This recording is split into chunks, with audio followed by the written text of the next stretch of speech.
Good morning. నేను మీ Kavya. So, వార్తా పేపర్‌లలో ఏమేం వార్తలొచ్చినాయో చూద్దాం. ముందుగా 'దిశ' పేపర్ తోటి స్టార్ట్ చేద్దాం. గుడ్ కంటెంట్‌కి నో అంట, బ్యాడ్ కంటెంట్‌కి యెస్ అంటున్న యువతనంట. సో, ఇందులో విష్ణుప్రియ గురించి మనం మాట్లాడుకోవాలి. నిన్న విజయవాడ సైబర్ క్రైమ్ పిఎస్‌ల విష్ణుప్రియ పైన కేసు నమోదు చేషిర్రు. స్టూడెంట్ యూనియన్స్ 399 కట్టి సబ్స్క్రైబ్ చేసుకుంటే, సబ్స్క్రిప్షన్ తీసుకుంటే మీకోసం ఎక్స్‌క్లూజివ్ వీడియోసే నేను చూపిస్తా అంట. Exclusive content. అదేం దిక్కుమాలిన కంటెంటో తెలవదు. సో, ఆ దిక్కుమాలిన కంటెంట్ చూసి యువత పక్కదారి పడుతున్నారు అని చెప్పేసి ఆమె పైన కంప్లెయింట్ చేసింది. ఈమెతో పాటు రేపు రీతు చౌదరి పైన కూడా కంప్లెయింట్ చేసినా కూడా ఆశ్చర్యపోని పరిస్థితి. సో, ఒక మంచి ఫేమ్ ఉండేవాళ్ళు సినిమాలల్ల, షార్ట్ ఫిలిమ్స్‌లో లేదంటే సీరియల్స్‌లో యాక్ట్ చేస్తూ చాలా మందికి అరేవా! ఏం యాక్టింగ్ వీళ్ళది అనుకున్న సందర్భంలో పైసల కోసం కకృతి పడుతుర్రు వీళ్ళు. పైసల కోసం కకృతి పడి ఆ పోర్న్ వెబ్‌సైట్‌ల కంటే కూడా దారుణమైన పరిస్థితిల వీళ్ళు పెట్టే కంటెంట్ ఉంటుంది. సో, పోనీ ఎక్స్‌క్లూజివ్ కంటెంట్ అంటే జనాలకేమైనా ఉపయోగపడే కంటెంటో, లేదంటే చదువుకేమైనా ఉపయోగపడే కంటెంటో, కనీసం వంటలకు ఉపయోగపడే కంటెంట్ గూడా లేకుండా దిక్కుమాలిన కంటెంట్ పెడుతున్నారు. సో, దాంతోటి సబ్‌స్క్రైబర్‌లు పెరగడం, దానికి పైసలు రావడం. సో, ఈ దందా అయిపోతుంది. రాను రాను state government already game apps పైన, బెట్టింగ్ యాప్ ప్రమోషన్ పైన నిషేధం విధించింది గదా! ఇట్లాంటి వాళ్ళ పైన గూడా నిషేధం విధించాలి అని విజయవాడల సైబర్ క్రైమ్స్ పోర్టల్‌న ఎళ్లి కంప్లెయింట్ చేసి, ఆమె ఇన్‌స్టా ఐడీని బ్లాక్ చేయండి సార్. సో, ఇట్లాంటి దిక్కుమాలిన వీడియోలు, దిక్కుమాలిన పైసలు వసూలు చేస్తున్నారు అని. సో, అట్లుందనమాట. సో, దానికి సంబంధించిన ఒక వార్తనే ఇక్కడ దిశ పేపర్ హైలైట్ చేస్తూ రాసింది. డీలిమిటేషన్ గూగుల్ అట. మాజీ ఎమ్మెల్యేల్లో ఆందోళన. మహిళా రిజర్వేషన్ పెరిగితే మరి మా పరిస్థితి ఏంది మా నియోజకవర్గంలో అని వాళ్ళ భయం. చర్చలు ఫెయిల్. యూఎస్, ఇరాన్ మధ్య కుదరని ఏకాభిప్రాయం. ఎందుకు? యురేనియం ఆపేసేయాలి మీరు. అండ్ దానికి సంబంధించిన వర్క్ ఏదైతే చేస్తున్నారో దానికి సంబంధించి అన్ని కార్యక్రమాలు ఆపేయాలి అని చెప్పి హుకుం జారీ చేస్తే, ఇరాన్ ఆ హుకుంని యాక్సెప్ట్ చేసే పరిస్థితి లేదు. రిక్వెస్టింగ్ మెంటాలిటీ పోయి ఒక హుకుం జారీ చేస్తే, వాళ్ళ దేశంలో నేనేం చేసుకుంటే నీకెందుకు? నీ దేశంలో నువ్వేం చేసుకుంటే నేనొచ్చి ప్రశ్నిస్తున్నానా అనే కాడికొచ్చింది. సో, హర్మోస్ పైన పట్టు అండ్ ట్రంప్ చేసిన ఒక దిక్కుమాలిన పనికి ఇవాళ టోల్ టాక్స్ కట్టాల్సిన పరిస్థితి అక్కడి నుంచి ఎళ్ళే పడవలని. సో, హర్మోస్ పైనే పట్టు వీడలేదు. సో, దానికి సంబంధించి ట్రంప్ కూడా మాట్లాడుతూ హర్మోజ్ నేనే మూసేస్తా అని ప్రకటించిండంట. హర్మోజ్ ఏమైనా అమెరికాలో ఉందా నువ్వు మూసేయడానికి? లేదంటే హర్మోజ్ ఏమైనా అమెరికాలో ఉందా నువ్వు తెరిపించడానికి? గత వారమంతా హర్మోజ్‌ని నేనే తెరిపిస్తా. మా సైన్యం మొత్తం అక్కడ మోహరించిండ్రు. గంటల నా పని. కంప్లీట్‌గా 2 గంటల్లో పూర్తిగా నాశనం చేసేస్తా. ఇవన్నీ మాట్లాడారు. కొంత మైండ్ పనిచేస్తలేదేమో ట్రంప్. ఇప్పుడు హర్మోజ్ కంప్లీట్‌గా నేనే మూసేస్తా అని చెప్పి మిగతా ప్రపంచ దేశాలకు ఆయన హెచ్చరిస్తున్నాడు. ఆ మాట చెప్పాల్సింది ఇరాన్ గదా! అట్లుందనమాట. సో, యుద్ధం మళ్ళీ కంటిన్యూ అయితుంది. నిత్యావసర వస్తువులు, మిగతా ఆయిల్‌లు, చమురు, గ్యాసు ఈ కష్టాలు ఇగ మనకి ఇప్పటప్పట్లో తీరే పరిస్థితి అయితే లేదు. బాలికలదే హవా. నిన్న inter first year, second year results వచ్చినాయి కదా! సో, ఆ రిజల్ట్స్‌లో బాలికలదే హవా ఉందట. ఇంటర్ ఫస్ట్ ఇయర్‌లో, సెకండ్ ఇయర్‌లో స్టేట్ మొత్తం. తర్వాత సెకండ్ ప్లేస్‌లో బాయ్స్ ఉన్నారు. కానీ ఇంకో దిక్కుమాలిన పరిస్థితి ఏంది అనంటే, ఇంకో బాధాకరమైన పరిస్థితి ఏందంటే, రిజల్ట్స్ వస్తున్నాయని భయానికి మేమెక్కడ ఫెయిల్ అయిపోతామో అని చనిపోయిండ్రు స్టూడెంట్స్. కానీ తీరా రిజల్ట్స్ చూస్తే వాళ్ళేమో పాస్ అయిపోయారు పాపం. ఆ తర్వాత ఇంకొంతమంది మార్క్స్ తక్కువొచ్చినాయని ఫెయిల్ అయ్యిండ్రని సూసైడ్ చేసుకున్నారు స్టూడెంట్స్. సో, రిజల్ట్స్ ఇవాళ వచ్చినాయి అంటే తెల్లారి రోజు న్యూస్ పేపర్‌లలో, టీవీలో ఈ వార్తలు చదవాలన్నా, చూడాలన్నా చాలా బాధనిపిస్తది. అంటే పిల్లల్లో మానసిక స్థైర్యం ఎంతవరకు ఉంటుంది? సో, ఇంటర్‌లో మార్క్స్ తక్కువొస్తే ఇంకా జీవితం అయిపోయినట్టేనా? అని పేరెంట్స్ వాళ్ళకి జెప్పాలి. టీచర్ చదువులు రుద్దుడు, మార్కులు, ర్యాంకులు రుద్దడంతో పాటు ఎవరైతే కొంత బ్యాక్‌లాగ్స్ ఉండడము, లేదంటే కొంతమంది పిల్లలు చదువుల్లో బాగా రాణించలేకపోతారో, వాళ్ళ కొన్ని సబ్జెక్ట్స్‌లలో ఆల్రెడీ టీచర్స్‌కి తెలుస్తది. ఆ సంగతి పేరెంట్స్ గూడా జెప్తది. సో, వాళ్ళకి ఇది మాత్రమే లైఫ్ గాదు, ఇంకా లైఫ్ వేరుంది అని జెప్పాలి. సో, అప్పుడైనా అట్‌లీస్ట్ ఈ సూసైడ్ అటెంప్ట్స్ అనేయి ఆగుతాయి. చెత్త కుప్పల్లో ఆధార్ అట. డ్రైవింగ్ లైసెన్సు, తర్వాత ఇన్స్యూరెన్స్ పత్రాలు సైతం. ఎక్కడ? మెదక్ జిల్లాలో. మెదక్ జిల్లాల అడవిల తపాలా శాఖ, పోస్ట్ ఆఫీస్ సంబంధించిన ఈ ఆధార్‌లు, ఇన్స్యూరెన్స్ పేపర్‌లు, డ్రైవింగ్ లైసెన్స్‌లు ఇంటికొస్తే ఇంటికి రావాలంటే పోస్ట్ ఆఫీస్‌కొస్తాయి. పోస్ట్ ఆఫీస్ ఇంటింటికి తిరిగి డిస్ట్రిబ్యూట్ జేయాలి. సో దానికి భిన్నంగా డిస్ట్రిబ్యూట్ చేయడానికి కూడా వీళ్ళకి బద్ధకమై తీసుకెళ్లి అడవిలో పడేసిర్రు. సో అందులో ఎంతమంది ఇంపార్టెంట్ డాక్యుమెంట్స్ ఉండొచ్చు. సో ఎంతమంది కొంతమంది లోన్స్ కోసం కావచ్చు, కొంతమంది పిల్లల అడ్మిషన్స్ కోసం కావచ్చు. సో ఇట్లా వీటి కోసం ఆధార్‌లనేవి అప్‌డేట్ జేయడం, మళ్ళీ ఆధార్ ఇంటి వరకు రావడం ఇవన్నీ పెట్టుకుంటారు. కానీ వీళ్ళ దిక్కుమాలిన బద్ధకంతో అవన్నీ గూడా అక్కడ అడవిలో పడి ఉన్నాయట.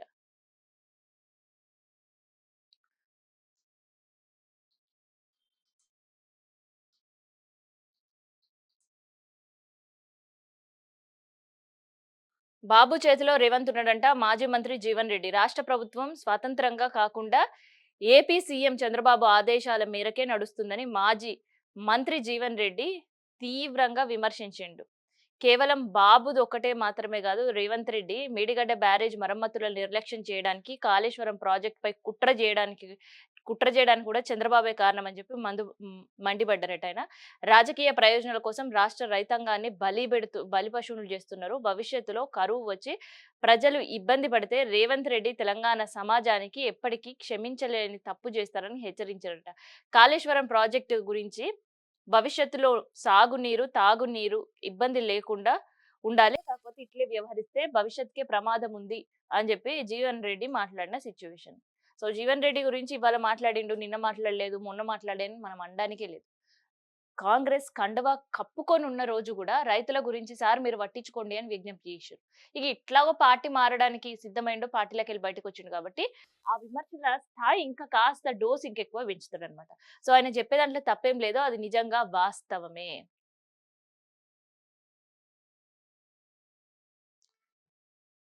ఇదనమాట దిశ పేపర్ న్యూస్.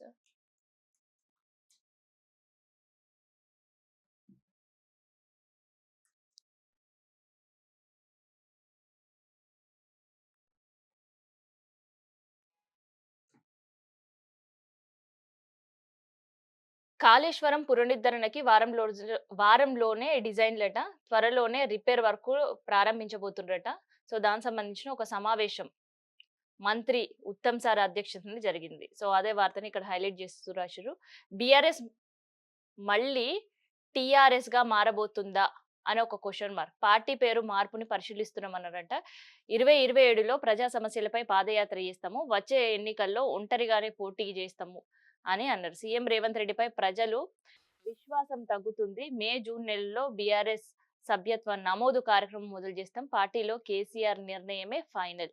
డీలిమిటేషన్ లో భాగంగా 50% సీట్లు పెరిగితే అభ్యంతరం ఎందుకు అని ప్రశ్నించిండ్రంట. ఎన్టీఆర్, వైఎస్ఆర్, చంద్రబాబు, కేసీఆర్ గొప్ప సీఎంలట. సో మొత్తానికి మళ్ళీ అన్నా చెల్లెళ్ళ పంచాయతీ ఇంకొకసారి తెరపైకి వచ్చింది. ఎందుకంటే శ్రీరామనవమి రోజు మాట్లాడుతున్న సందర్భంలో కల్వకుంట్ల కవిత ఒక మాట అన్నది. సో బీఆర్ఎస్ కాస్త టీఆర్ఎస్ కాస్త బీఆర్ఎస్ అయింది కాబట్టి ఆ టీఆర్ఎస్ అనే వర్డ్ ఖాళీగా ఉంది. ఎవ్వరు పడితే వాళ్ళు ఆ పార్టీ పేరు వాడుకోవచ్చు అని. సో ఒకానొక సందర్భంలో కవిత కొత్త పార్టీ అనౌన్స్ చేయబోతుంది ఈ నెలలో. సో ఆ కొత్త పార్టీ పేరు టీఆర్ఎస్ గానే ఉండబోతుందా అని అందరూ దృష్టి అటువైపే ఉంది. సో మాక్సిమం ఖరారు కూడా చేసేసుకున్నారు చాలా మంది ఏందంటే, ఇక కవిత కొత్త పార్టీ పేరు టీఆర్ఎస్ అని. కానీ ఆ టీఆర్ఎస్ మళ్ళీ బీఆర్ఎస్ లోకే చేరబోతుంది అని ఒక ఇండికేషన్ కూడా ఇచ్చిండ్రు. సో దానికి సంబంధించిన ఒక ఫైనల్‌గా మాట్లాడబోతున్నారు. అసలు టీఆర్ఎస్‌ని బీఆర్ఎస్‌కి ఎందుకు మార్చిర్రు? జనాల యాక్సెప్టెన్సీ తగ్గింది. సో టీఆర్ఎస్ అన్నప్పుడే తెలంగాణ రాష్ట్ర పార్టీకి సంబంధించింది అండ్ తెలంగాణ పేరుంది కాబట్టి ఖచ్చితంగా జనాలు దాన్ని యాక్సెప్ట్ చేస్తారు. ఒక్కసారి ఇక మేము జాతీయ రాజకీయాలన్నీ మేమే జుట్టేస్తాం. ఇక ఇక్కడ 10 సంవత్సరాల పాలన ఉంది కాబట్టి మిగతా దగ్గర కూడా మేము సీట్లు, ఓట్లు అన్నీ మావే అనుకోని ఎక్కువగా ఆలోచించిర్రేమో. సో బొక్కబోర్ల పడ్డ పరిస్థితి. సో టీఆర్ఎస్ పేరు బీఆర్ఎస్‌గా మార్చి మొదటిసారి ఎన్నికలకు పోయినా సరే ఒక ఫెయిల్యూర్‌ని చూసింది బీఆర్ఎస్. ఎండల ప్రచండమంట ఉదయం 9 గంటలకే భగ్గుమంటున్న సూర్యుడు. రాష్ట్రంలో 40 డిగ్రీలు దాటిన ఉష్ణోగ్రతలు. మధ్యాహ్నం రోడ్లన్నీ నిర్మానుషంగా కనిపిస్తున్నాయి. ఎండ తీవ్రతతో పాటు ఉక్కపోత కూడా పెరిగింది అనే వార్తను రాసిండ్రు. సో అత్యధికంగా ఎక్కడ అంటే మహబూబ్ నగర్ జిల్లాల 40 డిగ్రీలు ఉందట. అండ్ నిజామాబాద్‌లో కూడా 40 డిగ్రీలు. హైదరాబాద్‌లో కూడా 40 డిగ్రీలు. ఆదిలాబాద్‌లో కూడా 40 డిగ్రీల ఉష్ణోగ్రతలు నమోదవుతున్నాయి. సో చాలా కేర్‌ఫుల్‌గా ఉండాలి. ఎందుకంటే ఆల్రెడీ ఎండ దెబ్బకి, వడదెబ్బకి ప్రాణాలు గూడా పోతున్నాయి. ఉపాధి కూలీలు, రైతులు ఇప్పటికే ఎండాకాలం స్టార్ట్ అయిన 2 నెలలు గట్టిగా ఎండలు కొడుతున్నాయి. కానీ అప్పటికే ముగ్గురు ప్రాణాలు గాల్లో కలిసిన పరిస్థితి. పెళ్లి చేసుకోవడానికి ఒక అందగత్తెని పంపండంట. సోమాలియాలో మేము అందిస్తున్న సేవలకు గాను $1 బిలియన్ ఇయ్యండి. నెల రోజులు నెల రోజుల్లో నా డిమాండ్స్ అన్నీ అంగీకరించండి. లేకపోతే మీతో మాకుండే వాణిజ్య ఒప్పందాలన్నీ గూడా మేము కటిఫ్ జెప్తామని జెప్పి టర్కీకి సంబంధించిన ఆర్మీ చీఫ్ మాట్లాడిన సందర్భం. బుద్ధి, జ్ఞానం ఏమైనా ఉందా అని ఈ వార్త చదివినోళ్ళందరూ గూడా అనుకుంటున్నారట. సో, వాణిజ్య ఒప్పందాలకి, వాళ్ళతో ఉండే దేశాలతో సంబంధాలకి, అందగత్తెనిచ్చి పెళ్లి జేయడానికి, లేదంటే వాళ్ళిచ్చే సర్వీసుల కోసం $100 బిలియన్ చెల్లించడానికి ఏమైనా సంబంధం ఉందా? అదొక ఆర్మీ చీఫ్‌గా మాట్లాడుతున్నారు. విద్యుత్ ఉద్యోగుల సమస్యపై సీనియర్ అధికారులతో ఒక కమిటీ నిన్న భేటీ అయింది. విద్యుత్ ఉద్యోగుల జేఏసీ నేతలతో డిప్యూటీ సీఎం భట్టి ఒక హామీ ఇచ్చిర్రట. భట్టన్న హామీ ఇచ్చిండంటే అది గట్టిగానే ఉంటదని అనుకుంటారు ఉద్యోగులు. కానీ అది గట్టిగా గాదు. మళ్ళీ మర్చిపోయే సిట్యుయేషన్ తీసుకొస్తే మళ్ళీ వాళ్ళు గూడా నిరసనలు చేసే పరిస్థితులు ఉంటదన్నమాట. అసంతృప్తివాదులపై పీసీసీ చీఫ్ ఆరా తీస్తుర్రంట. జిల్లాలో పర్యటించి ఒకసారి అన్ని జిల్లాలు చుట్టుముట్టి రావాలి అని చెప్పేసి మహేష్ కుమార్ గౌడ్ శ్రేణులతోటి, నాయకులతోటి చెప్తున్న పరిస్థితి. సో, దీని ఇంపాక్ట్ ఏంది తెలుసా? Jeevan Reddy sir. So, Jeevan Reddy sir ఒకసారి పార్టీ మారుతున్నాడు అని చెప్పంగానే మంచిర్యాలకు సంబంధించిన ప్రేమ్ సాగర్ రావు ఏకంగా అక్కడ మాజీ మంత్రులున్నారు. తర్వాత ప్రెజెంట్ ఎమ్మెల్యేలున్నారు. ప్రెజెంట్ మంత్రులున్నారు. అందరుండే వేదిక పై నుంచి ఒక మాట మాట్లాడిండ్రాయన. పార్టీలో గౌరవం ఉండాలి. మాకిక్కడ ఒక క్యాడర్ ఉంది. మేము క్యాడర్‌ని జూసి బతుకుతుంటాం. క్యాడర్ మమ్మల్ని జూసి బ్రతుకుతుంటది. క్యాడర్ మమ్మల్ని నమ్ముతుంటది. కానీ మేము పార్టీని నమ్మలేని పరిస్థితుల్లో ఉన్నాం. కాబట్టి మాకు ఆత్మగౌరవమే ముఖ్యం. పార్టీలతో సంబంధం లేదు. మేమంటూ నించుంటే ఏ పార్టీ నుంచైనా గెలుపొందుతాం. మాకు గౌరవం ఇయ్యండి పార్టీల. లేదంటే పక్కా పార్టీల వైపు చూసే అవకాశం ఉంటది అని ఒక ఇండికేషన్ ఇచ్చిన పరిస్థితి. సో, జీవన్ రెడ్డి సారు ఒక్కసారి పార్టీలకెళ్ళి బయటికి పోయిన తర్వాత ఇంపాక్ట్ గట్టిగానే పడుతుంది.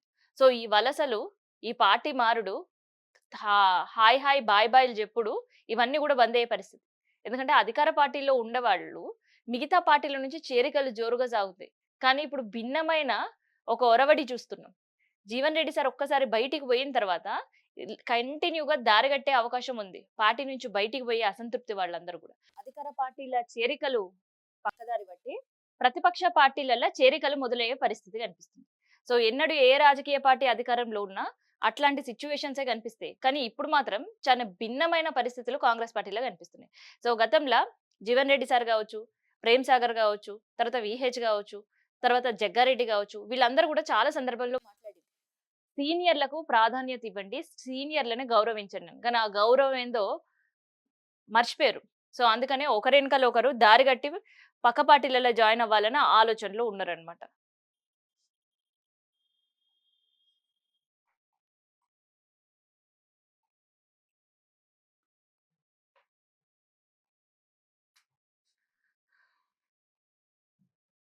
నమస్తే తెలంగాణ చూద్దాం.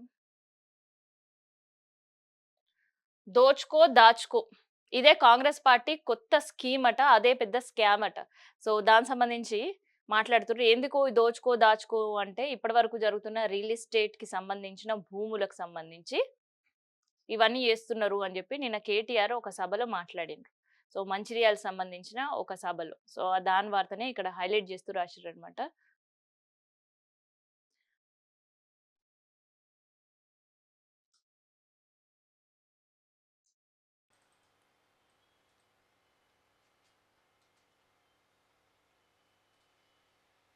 కూల్చివేతలు ఇంకా ఆగలేవంట ఐలాపూర్‌లో. మళ్లీ దూసుకుపోతున్న హైడ్రా బుల్డోజర్లు. హైకోర్టు మందలించిన మారని కూల్చివేతల తీరు. ప్రధాన రహదారి పక్కనే ఉన్న ఇల్లు నేలమట్టం చేస్తుర్రంట.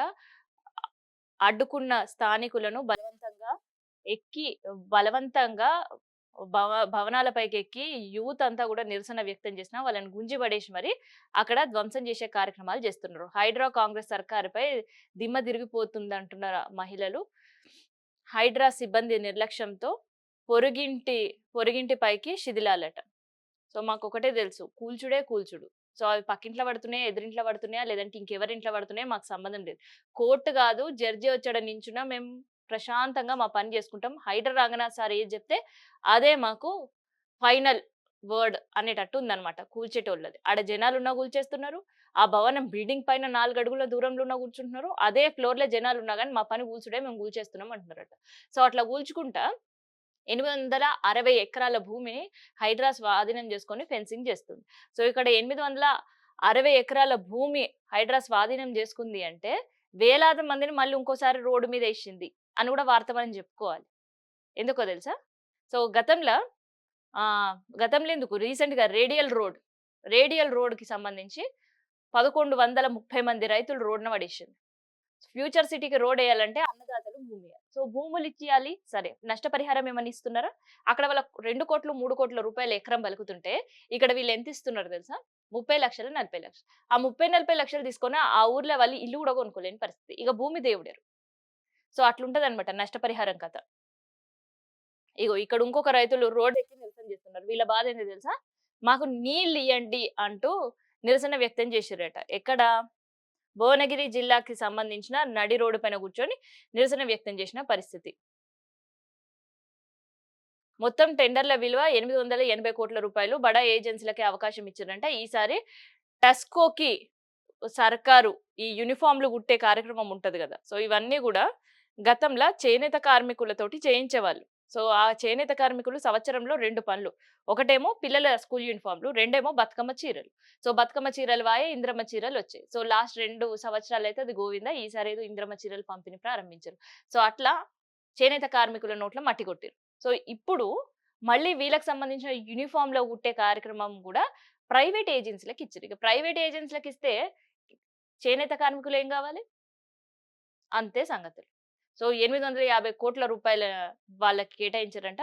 వాళ్ళు యూనిఫార్మ్‌లు ఎప్పుడిస్తారో, వీళ్ళు పిల్లలకి ఎప్పుడు డిస్ట్రిబ్యూట్ చేస్తారో తెలవదు. అయితే ఈసారి యూనిఫార్మ్‌లతో పాటు 21 వస్తువులు అంటే వాళ్ళకి యూనిఫార్మ్, తర్వాత షూసు, సాక్సు, బెల్టు, టయ్యి, బుక్కులు, తర్వాత 2 పేర్లు వాళ్ళకి వాటర్ బాటిల్స్ ఇట్లా దాదాపు 21 ఆహ్, స్ కిట్ మొత్తం గూడా ఇయ్యాలని ప్రభుత్వం నిర్ణయించింది. మరి 23 నుంచి హాలిడేసు. దాదాపు 30, 39 రోజులు హాలిడేస్ అయిపోయిన తర్వాత స్కూల్ ఓపెన్ చేస్తే ఎట్లుంటదో చూడాలి. ఇది నమస్తే తెలంగాణ. మన తెలంగాణ యూత్.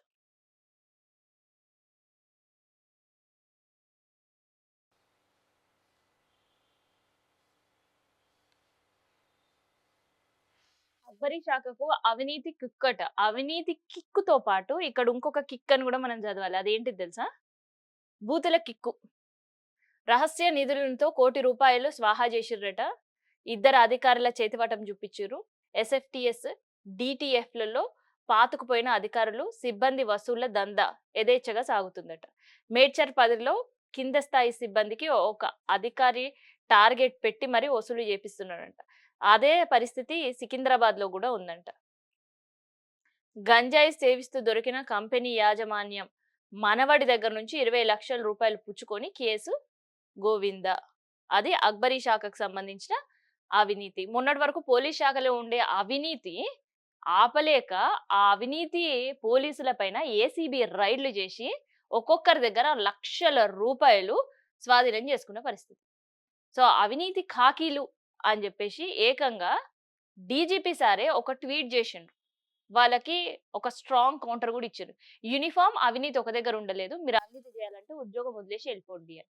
లేదు అవినీతి జేసుకుంటా, లంచాలు తీసుకుంటా మాకు గనక దొరికిండ్రు అనుకో, ఆ కథ వేరే ఉంటది అని గట్టి వార్నింగ్ ఇచ్చిర్రు. సో, అట్లనే ఎక్సైజ్ అధికారులకు గూడా ఇంకొకసారి వార్నింగ్ ఇయ్యాలేమో. ఎక్సైజ్ మంత్రి జూపల్లి సార్ మాట గూడా ఇనకుండా వీళ్ళు ఏం జేస్తుర్రో గూడా ఆ శాఖల ఆగమాగమంత. ఒకరేమో విపరీతమైన తిట్లు. ఇగ బూతులు తట్టుకోలేక హార్ట్ అటాకే వచ్చి నిజామాబాద్‌లో ఒక హాస్పిటల్‌లో పడ్డాడు ఒక అధికారి. ఇంకొక అధికారి సూసైడ్ చేసుకోవాలని అనుకున్నాడంట. ఇంకొక అధికారి ఏకంగా రిజైన్ చేసి ఉద్యోగానికి నీ బూతుల దండకానికి ఓ దండం, నీ ఉద్యోగానికి ఒక దండం, నేను వాలంటీర్ రిటైర్మెంట్ తీసుకోవడానికి సిద్ధం గాని నీ బూతుల పోరు మాత్రం నేను వడలేము అని. రేవంత్ రెడ్డి సార్ దగ్గర నుంచి ఈ సార్ ఏమన్నా నేర్చుకున్నారేమో బూతులు. గంతగనం టార్గెట్ చేసి అధికారులను తిడుతుంటే ఈయన ఒక 2 ఆకులు ఎక్కువ చదివి ఏకంగా ఉద్యోగాలు వదిలేసి పారిపోయారు. ప్రైవేట్ ఉద్యోగాలు కాదు. ప్రభుత్వ ఉద్యోగులే. అది చాలనన్నట్టు ఎక్సైజ్ శాఖకి ఇప్పుడు కొత్తగా చేతివాటం ప్రదర్శిస్తుర్రు.